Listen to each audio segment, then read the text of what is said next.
This call may be monitored for quality and training purposes. Hello, this is Brody.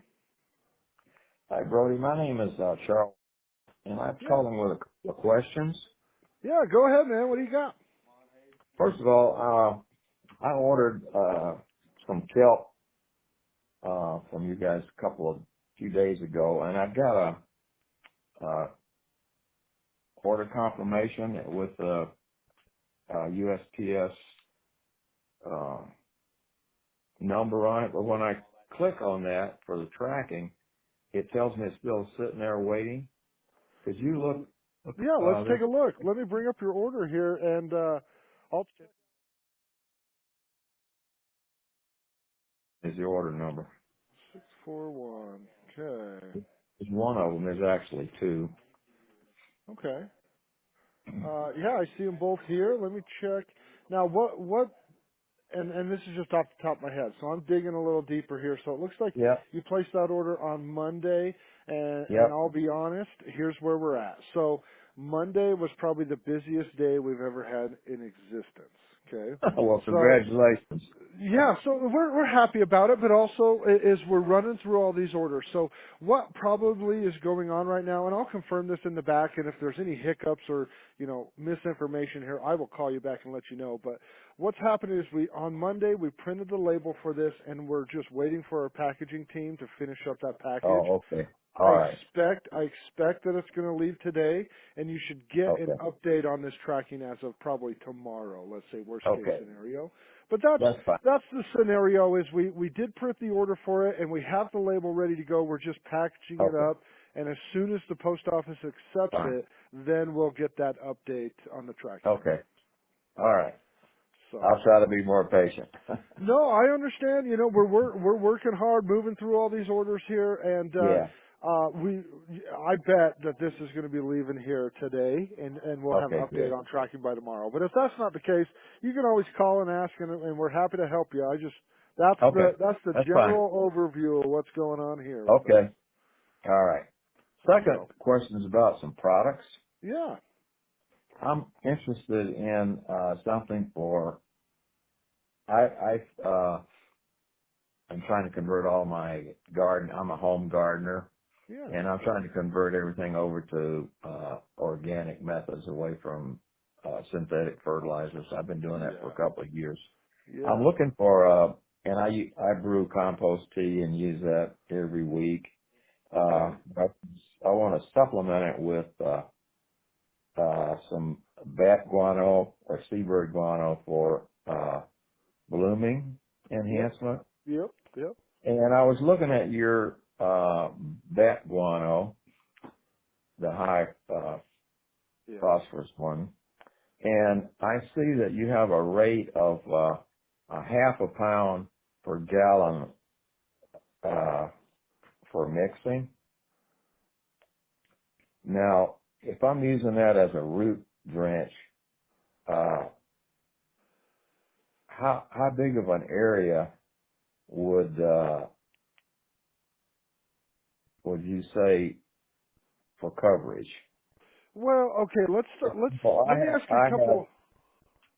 let's say, for example, a bed that's 250 square feet and has 16 shrub rose plants in it. Okay. And I would normally put in about 15 or 16 gallons of water That's in what I there. needed to know. Yep, that's perfect. Okay. I'm thinking about a gallon of plant, which Yep. would, if you calculated the area out, that would give me about, if I figured it right, about a tenth of an inch of moisture, so that Yep. should down in the ground 3 or 4 inches. Yep. That's understandable. So, let's do this. How big a gallon mix or brew when you're doing your compost tea? If you want to incorporate the back 10 in, how many gallons of tea are you brewing at a time? Would you say? 5. Okay. And do you dilute that tea down once you're done brewing it? Yes. Okay. Are you around a 2-to-1 or 4-to-1 or where are you at? 4 to 1. Okay, perfect. So, Let's say for example, I've got tea blended and I use a 25 gallon sprayer tank. Yeah. And so, uh, and I would spray several beds with that. But Yep. Yep. on the particular rose bed we're talking about, I would use, 16 gallons out of that tank on the bed.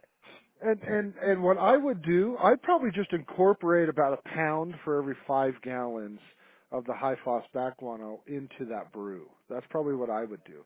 So are you brewing with like worm castings, anything like that? Are you brewing with just compost? I am, brewing with a mixture that I have bought from other suppliers, but Yeah. it has compost and a whole bunch of stuff in it.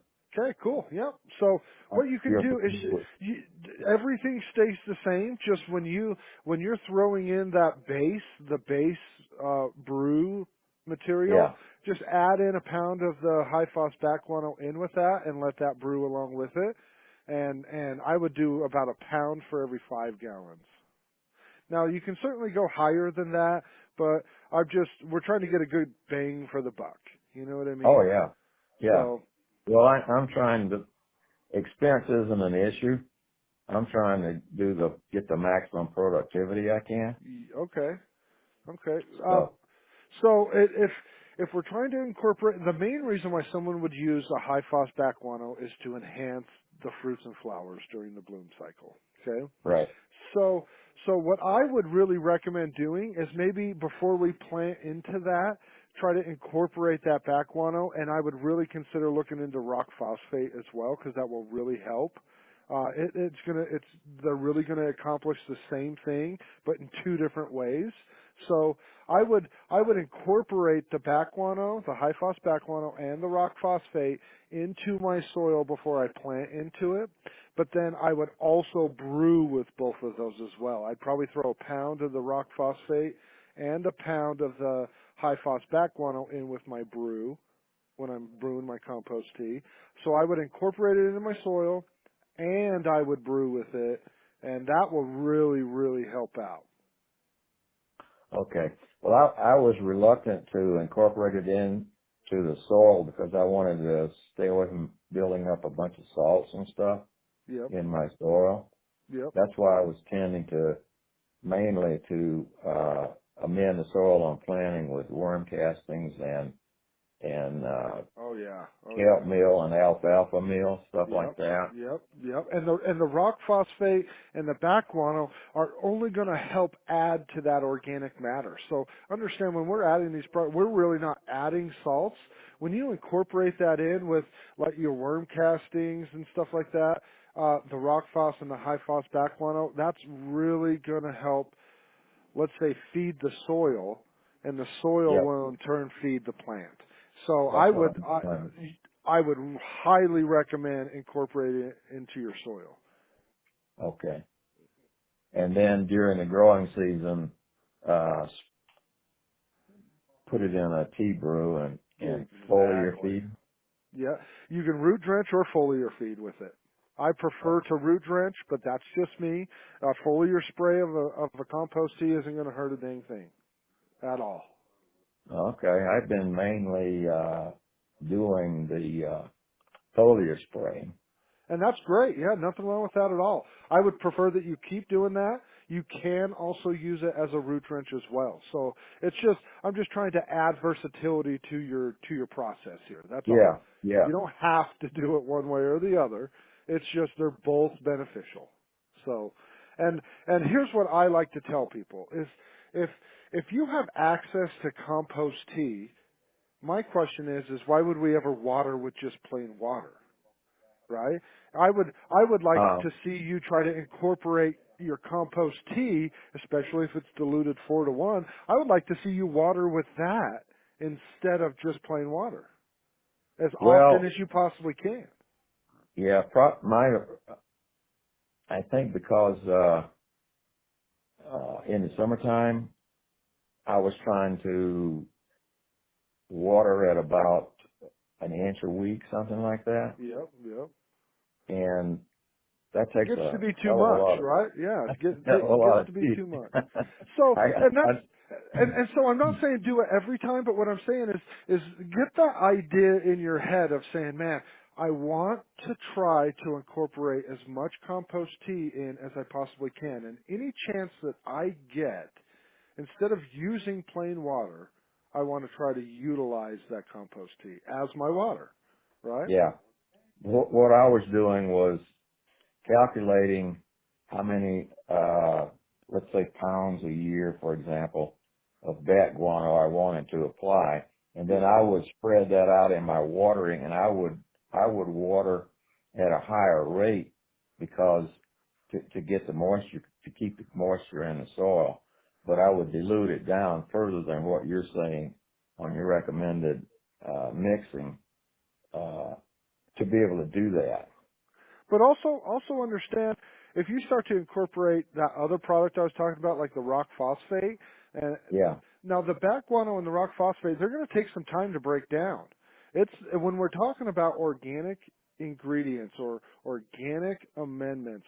A lot of people try to relate them to the fertilizers or nutrition that you would buy at the store, and it's instantly available. It's readily available. It's been chelated for the plant to uptake it instantly, and that's Yeah. the confusion that a lot of people have Yep. transitioning to organic. Is this stuff is not available on demand.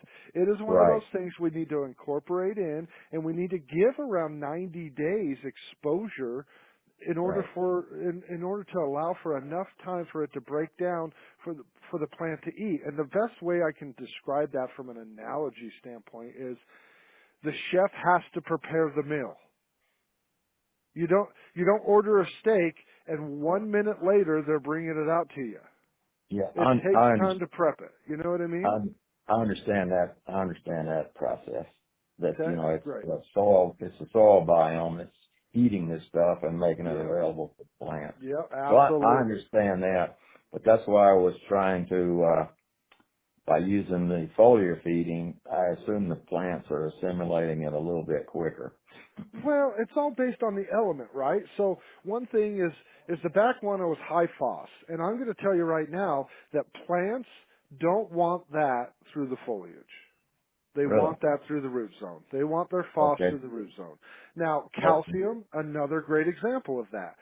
Calcium, they don't want through the foliage. They want it through the root zone. Okay. That's good to know. And, Okay. and it's not to say that you can't foliar feed that. So again, going back to that, I'm just telling you that if our goal is to try to get the best bang for the buck, we want to apply the product in the area that's going to most utilize it. And so the Exactly. foliar spray is good because you got to understand when you brew that compost tea, there's so much more in there than just back guano.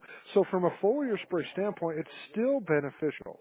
But if you're really looking to get that plant to absorb that phosphate, your best factor in bringing it into the plant is going to be the roots. Yeah.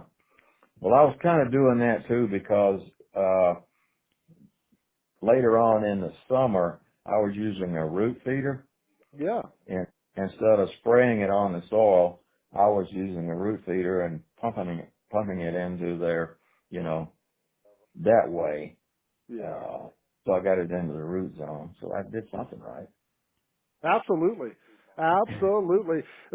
Where you, just based on this conversation, I can tell that you do have some knowledge in reference to all this stuff. You're going about it the right way. The compost tea is probably the number one way to feed the soil. And we think about we're trying to feed the plant, but if we translate that into feeding the soil, the plant will have everything we need. So you're really going about it the right way. Um, a couple things to consider just to simplify your life moving forward. Take it or leave it for whatever it's worth. I just want to talk to you about a product called Soil Cut. And it's Oh, a what? product, a soil cut is what we call it. Super soil cut. Okay, And I'm looking on your website now. So where would that be? yeah, up at the top in the search box, Product categories. if you just search soil in the search box, it'll come right up. Now, now you go ahead and search for that while we chat here, but to kind of lay down a foundation, a lot of people that want to get into the organic side, they it's great, and we support that, and we want to help develop that. The problem is that a lot of people don't know exactly what to get, or how much of it to get, or what are all the different individual products that I may want or need in order to go with this organic method. And so I just want you to look into that soil cup, because rather than you buying like the rock phosphate and the back guano and the kelp meal and the alfalfa meal and all these different individual ingredients, you could get that soil cut. Now, that's a blend of everything, and there's so much more than what we've just talked about. I mean, it has a lot of glacial rock dust and oyster shell Yep. flour and Yep. azomite and silica, and so there's a lot of other things in there. Now, the reason why I recommend that is because I personally use that in my compost tea, and I also incorporate it into my soil. So you really could do everything we've already talked about here, but not need to buy all the separate products. And then, because the problem is, let's be realistic here, is let's say you buy 5 to 6 products here that you really want to incorporate into your soil and your teas. The problem Yeah. is keeping those in stock, making sure you got enough, dosing all of them individually, and using something like the soil cut simplifies all it. We're stocking one product. We're dosing one product. But it's as if we're throwing in 15 different products, but we're only having to deal with one. And so I personally use that. I've had a lot of great success. It's 100% organic. It's such a broad and diverse spectrum of nutrient value that it's hard to compete with it, because it simplifies the organic game. You could you could just throw it in your soil and brew it in a tea, and really, you're really not going to need anything else, because that is going to be a complete nutrition program. Maybe a little bit of cow mag here or there, but I mean, from an organic standpoint, it really does simplify the process for a lot of people, especially people who brew. Okay, so this is I'm looking at it now, and so these are the elements you're listing in here: uh, alfalfa meal, azomite, crab meal, all of that. But this comes in a as a blend of Yep, it's product. all blended together, and Yeah. you would buy it by the pound. So we start off on a 10-pound item or 10-pound Yeah. product listing, and you can get it Hmm. all the way up to 100 pounds. Now, don't get me wrong, we have people that buy this by the pallet on a regular basis. And Yeah. so that we really can't conform to whatever size you're after, but I don't recommend going huge. I want you to experience it, understand how it works, get a feel for it, be able to play around with it for a little bit. I just know, based on your previous 2 orders here, order in the kelp, order in the kelp mill, we're talking about back guano, I'm recommending rock phosphate. All of this stuff is going to be in the soil cup.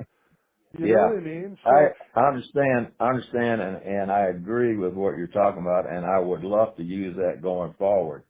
The trouble is, I just bought 40 pounds of azomite, 50 yep, pounds of alfalfa meal. yep, Um, I got a bunch of stuff here already. I got 4 bags of Alaska humus oil. I've got a bunch of stuff I need to use yep. You up. need to use it up. The So last thing I we was, want is for stuff to go to waste. So and so now that you know you have something in your back yeah, pocket in reserve, yeah, just when that time comes, I would really recommend that. But if you're that guy that's already stocked up on, like you said, alfalfa meal and azomite, I mean, go ahead and use that stuff up. No harm, no foul. I just want to make sure you yeah. understand there's another option that may really simplify this all for you. Yeah, no, I thank you very much for that. This is exactly what I've been looking for And because it's it's too hard. 100% organic, so you have It's no concern there. it's too hard to uh order and ship all the time. Yeah. Oh, I know. I know But exactly what you're talking about. And that's the reason why we create these blends, is because we know the yeah, problems you're experiencing, because we experience them ourselves. yeah. But I want to use up what I got, and then next year, what I got enough stuff to get me through this year, Yep. basically. Yep. But on like azomite and alfalfa meal and all that stuff. Yep. But I need to supplement it with some of the things like the the guanos, and rock yeah, and the phosphate rock and the phosphate. chronic that Yep, you're talking about. Yeah. yep, yep. Yeah. And So so, if you got that much alfalfa mill on hand, don't be afraid to throw that in your tea either. yeah, that's in the blend that I was buying Perfect, perfect. from Just Kip making out in, sure. yeah. But I've got from a different couple of suppliers, but I need to consolidate, and I like what you guys are doing. And you know So okay, the biggest added value that I've seen through our experience here from feedback from a lot of customers is that I don't mind if you use anybody's product. It doesn't matter to me. The difference being is that you can rely on us if you yeah, have a question or if you want to make a phone call, we're going to be here for you. Chances are we've yeah, already experienced it and we can really all right, guide you through, and we don't charge for any of that. Now, the problem that we've experienced though using products from other suppliers is that it's really hard to get the help that you may need. If you got a question, they don't it's not like I can just call them and they're going to pick up and answer like we do. It's one of those, I got to send an email. I'm going to wait three, yeah, 4, 5 days before I get a reply. The reply is going to be a generic response that really doesn't apply to my question, really doesn't help me out. So just, we've been there and we've done that from a customer standpoint. We've been that customer who's been frustrated on the other end, wondering, why can't I just get some help? And that's why we've kind of developed our customer service level to be a different tier than these other suppliers. So I don't care if you buy from another supplier.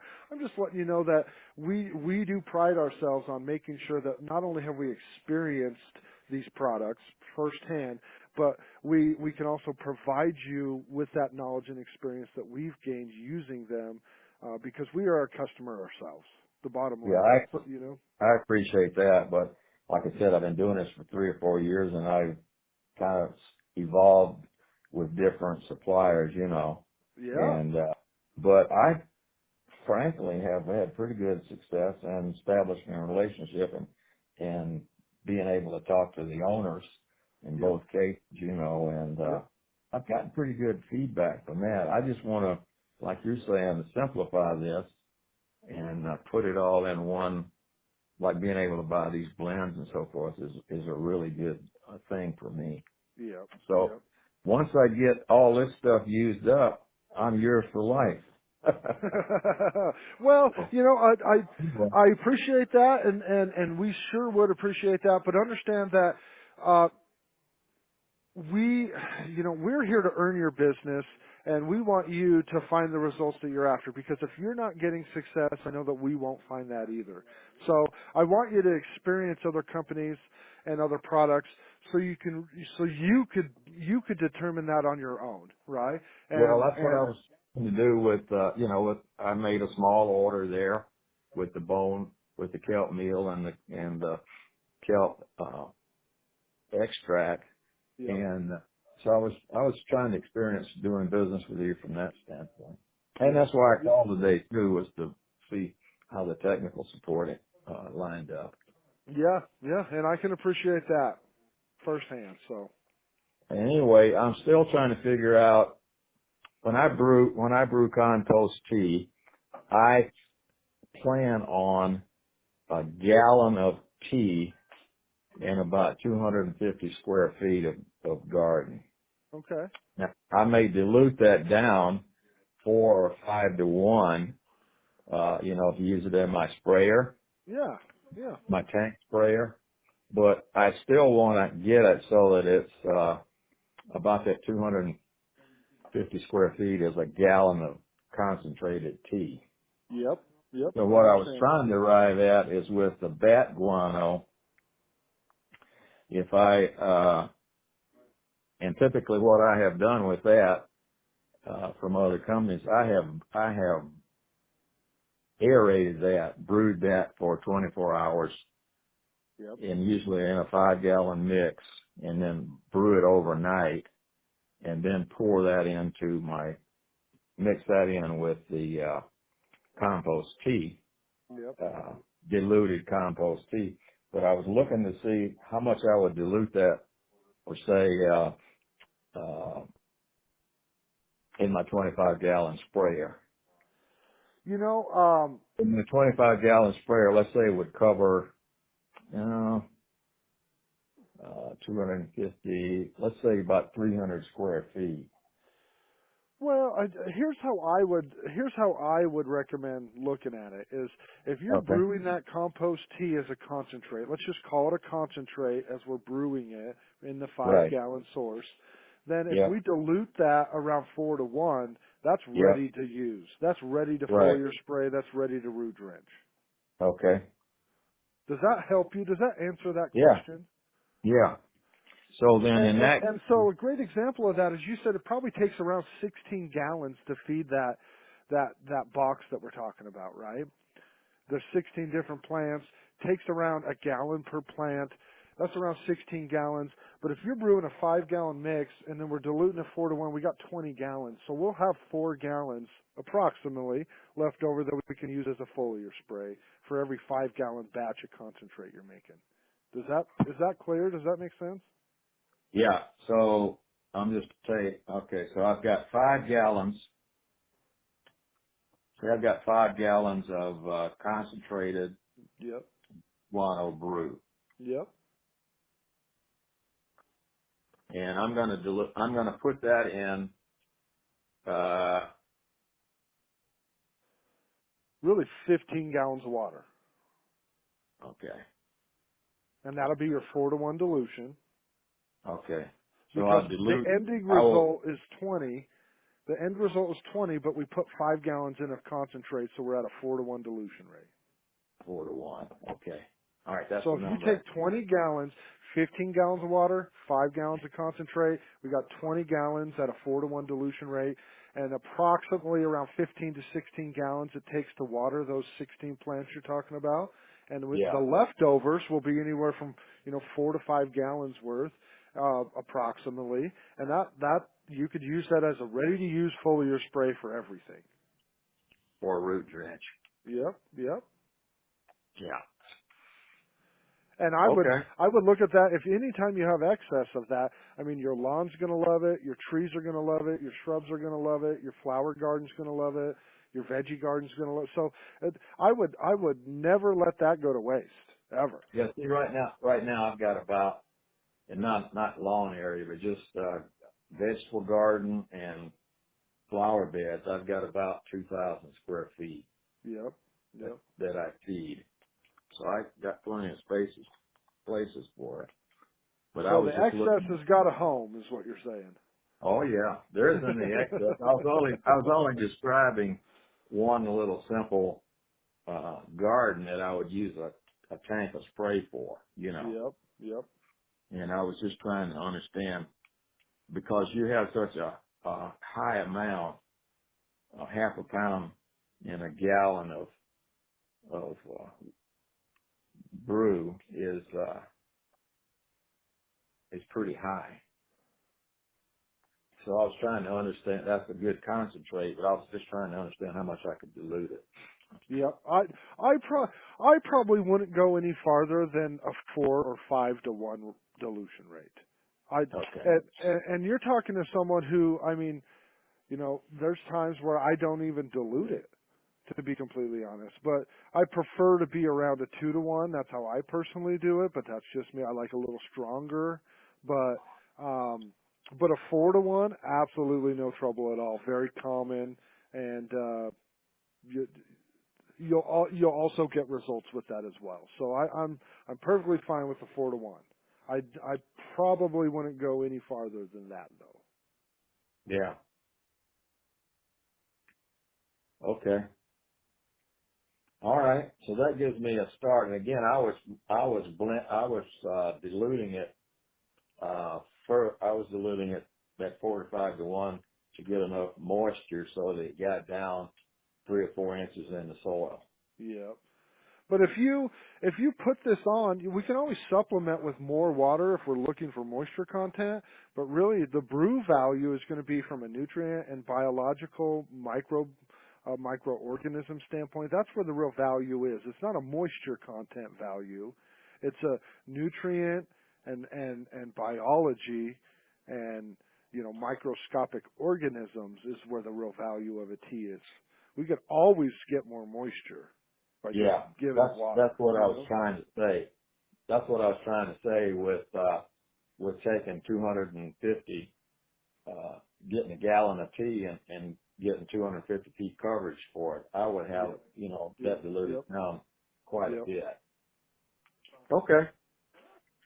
Yeah, you're So spot on. I, You understand this, so I hope you're not doubting yourself in any way. no, I just needed the number. Yeah, fair enough. Fair That- enough. That's all I needed, but, so I know what I got to do now.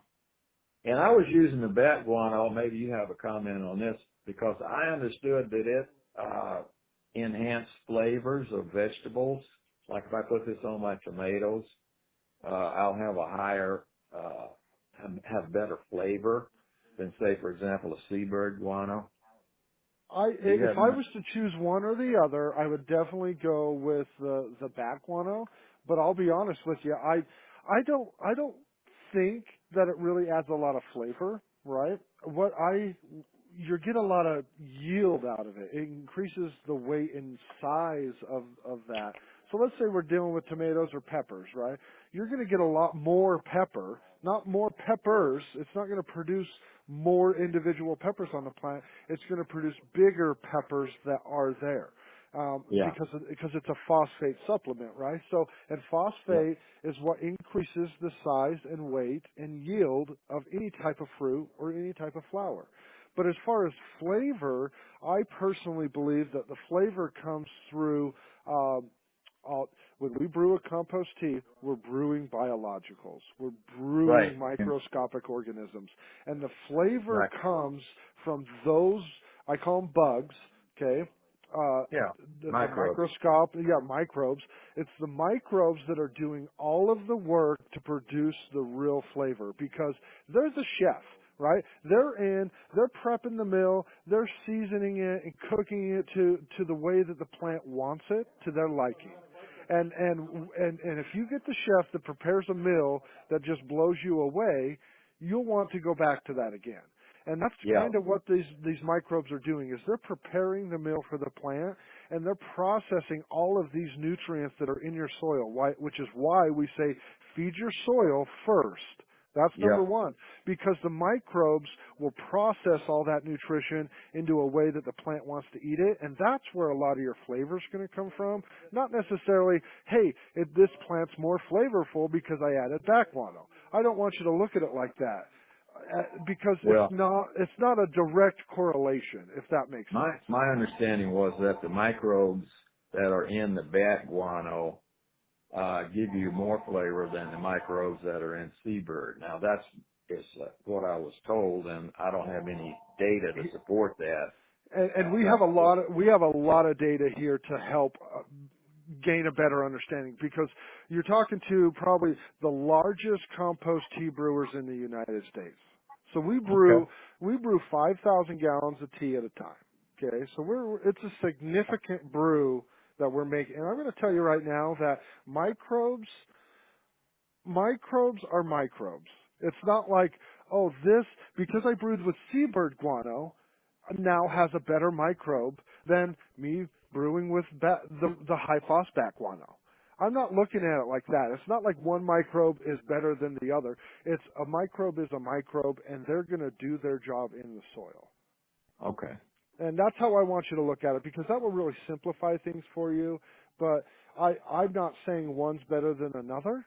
You know, there's certain strains of bacteria that we prefer and we target. So we're creating a very specific type of microbe because we have found in our experience that performs best. But Okay.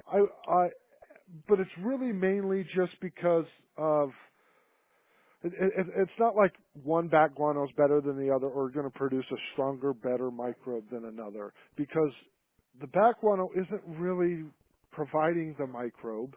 It's providing a good source material for the existing microbes to process through. That would Okay. be a better way to look at it. All right. That's not the way I was looking at it. I Yeah. was assuming that there were specific microbes within the bat guano that we were going to multiply by brewing it. with Right, some right. And microbes and and and stimulated. anytime I'm looking at any type of guano source, yes, you're going to have some micro benefit from it. But I don't look at it as like if I brew a back guano, I'm going to have way more microbes than before. I look at it like the back guano is a good source to start, and it's a good source of base nutrition for the microbe that is existing in my tea because I don't when I brew my teas, we'll use a compost, we'll use earthworm castings, right? And then Yep. we'll add in some of our mycorrhizae and trichoderma or mycorrhizae and inoculate. And it's the mycorrhizae product that we're adding into our teas that are really providing the microbes. That's where the source of the microbes are coming from. And now all the other stuff we add in there, like the back guanos, the alfalfa mill, the kelp mill, the rock phosphate, all of that, I look at that as source nutrition that Yeah. the microbes can then process. Right. Yep. Now, you'll probably still get some microbes out of that other stuff, right? I mean, I'm not saying it's not there or not present, but it's not the source of our microbes. It's the food for them. Does that make sense? Yep. That's just I had looked at the guano being a source of microbes, Yep. and Yeah, I they are understand. totally correct. Yeah, I understand completely. And again, just to kind of clarify, I'm not saying that there are no microbes in that product. What I'm saying is that I don't look at that as the source of my microbes. I rely Oh, on our mycorrhizae to be the source of our microbes. okay. And So, when I brew, I'm sorry to take so much of your time, you're good. Yeah, this is what we do all but day. Keep going. anyway, uh, when I brew the bat guano, will that pretty much all dissolve, or will it be a bunch of solids left? You might have a little bit of solids left, but and again, it goes back to how long you're planning on brewing for, what type of, 20 what type of hours. movement you have. Do you have a circulation pump? Do you have just a couple air Yep. stones? All of that kind No. of factors in. You might have some solids, but it's kind of like using any type of compost, right? It's not all going to dissolve. You're going to have some waste, Okay. and it's not uncommon to see that. The last bat guano that I was using, I had a hell of a lot of waste. I mean, Yeah. you couldn't really tell that any of it really dissolved. Yeah. And I'm So, not looking for it to dissolve. I'm looking to just extract that goodness out of it. I don't care if it yeah, dissolves or not. That's how I want you yeah. to perceive this or I was understand just, it. I was just curious because that was causing me some problems with my pumps and so forth that I Yep. had to, Yep. filter that stuff out through a pretty good screen. Yep. Yep. All right. Well, I'll wait till I get my coupon and I'll order some more stuff. Well, I'm excited for you to get your package, and it's been a great conversation. I mean, if you can't tell, I geek out about this stuff because it's what we do every day. We're so just knee deep into this stuff all the time, so we're always appreciative of holding conversations like this because, like I said, it's just what we do every single day. Yeah. So, Well, I'm here in Iowa, and we got this wonderful soil, and it's just really sad after you learn about the soil biome and what it's capable of doing, and you see these damn farmers out there ripping and tearing all that apart and spraying all of the, you know, yep. tank loads of ammonia in there. It just makes you sick. Yeah, yeah, sure. And then understanding that's what we've been eating for however many years. That's what our kids have been eating for however many Yeah, years. well, and 80% of the shit runs off and Yep. files up the rivers. Yep. It just makes you sick. Yep. It would be wonderful if they would resort to more of these organic methods. Absolutely. Absolutely. And that's we're real picky about who our customers are because we service a lot of big ag farmland. And we're picky about our customers because look, we're not going to help support you if all you want to do is add urea. You know what I Yeah. mean? You can do that on your own. You don't need us to do that. So we're real picky on our customers. The goal of our customer has to be, look, I want to feed the soil and I'm going to feed the plant Yeah. automatically, and that's what we strive. And so we don't have all the customers surrounding us, but we have the ones that are most valuable to us because it's the way that we think is best, and they agree. They want to do it this way too. You know what I mean? Yeah. Yeah. So I saw a sign on a big plantation down in Alabama where I grew up. There was a guy that had a sign on his place that said, "Make a paying crop and leave the ground better than you found it." exactly. Yep. Exactly. That's what we're trying to do. And it's Oh, funny because most of our customers, I mean, they're getting yields. They start converting to our system, and it's the first couple of years. Yeah, they see results, but it's not until 5, 6 years later they're like, "Oh my goodness, look at what's happening!" Because that's when they're really starting to reap a lot of the rewards because it takes that long to repair the soil after it's been destroyed for so long. You know what I mean? yeah, yeah. I had a tomato plant last year that was 10 feet tall and yielded 100. I quit counting at 123 tomatoes. Good for you. That's awesome. It was it was amazing. Yeah, the productivity is unbelievable. That's awesome. Okay, well, I'll look forward to getting my kelp meal and getting that down and using the kelp. I guess you'd call it an extract for making some Yep. tea Yep. Yep. and going forward. And I'll get some bat guano ordered to supplement what I have here to get me through the year, Yep. and then switch over to that blend for next year. I think that's really going to help you out and simplify things for you. So Sure is. Looks that so way. so Oh, yeah, you asked some great questions on this call. We sure do appreciate you. And if any more questions arise, don't be afraid to call and ask questions, Charles. thank you very much. Hey, Have a thank good you. day. You do the same. Catch you later. Bye bye. Bye bye.